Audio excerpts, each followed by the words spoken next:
اللہ کے محبوب علیہ السلام ایک دن مدینے سے گزر رہے تھے تو ایک شخص جس کا نام تھا سوا، تو وہ گھوڑا لیے جا رہا تھا، حضور کو پسند آ گیا، اس سے کہا کہ یہ بیچتے ہو؟ اس نے کہا بیچتا ہوں۔ کتنے کا؟ اتنے کا۔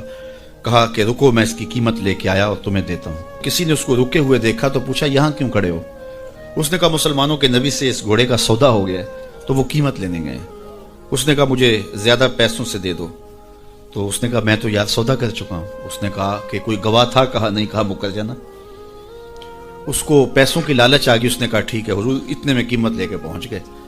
تو اس نے کہا میں نے تو آپ سے سودا کوئی نہیں کیا۔ حضور نے کہا ابھی تو سودا ہوا ہے۔ وہ کہنے لگا میں نے سودا کوئی نہیں کیا۔ لوگ بھی اکٹھے ہونے لگے، ہجوم بن گیا۔ اب حضور کہے میں نے گھوڑا خریدا ہے، وہ کہے میں نے بیچا نہیں۔ اب جب لوگوں کا ہجوم بنا تو لوگوں کے ہجوم کا بھی ایک پریشر ہوتا ہے۔ تو اس نے کہا کہ اگر بات لوگوں پہ چلی گئی تو صادق بھی یہ ہیں، امین بھی یہ ہیں، تو لوگ تو انہیں سچا کہیں گے۔ اس نے کہا اچھا مجھے یہ بتائیں کہ جب دو آدمیوں کے مابین یوں نزاع بن جائے تو اس میں تسویہ کی صورت کیا ہوتی ہے آپ کی شریعت میں؟ تو حضور نے فرمایا میری شریعت تو کہتی ہے کہ جو مدعی ہے وہ گواہ لائے، والیمین علی من انکر، جو انکار کرتا ہے وہ قسم دے دے۔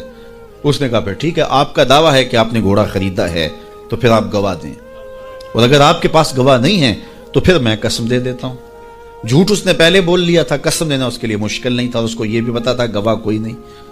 تو اس نے کہا جناب آپ گواہ پیش کر دیں تو میں گھوڑا دے دیتا ہوں جس قیمت پہ آپ بتا رہے ہیں، اور اگر آپ کے پاس گواہ نہیں ہے تو پھر میں قسم دے دیتا ہوں۔ اب بھری بزم تھی، لوگوں کا ہجوم تھا، اور اس نے ایک ایسی بات کی۔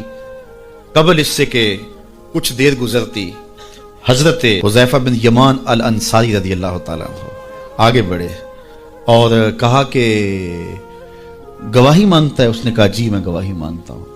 تو کہا میں گواہی دیتا ہوں، جتنے میں حضور نے بتایا اتنے میں سودا ہوا ہے،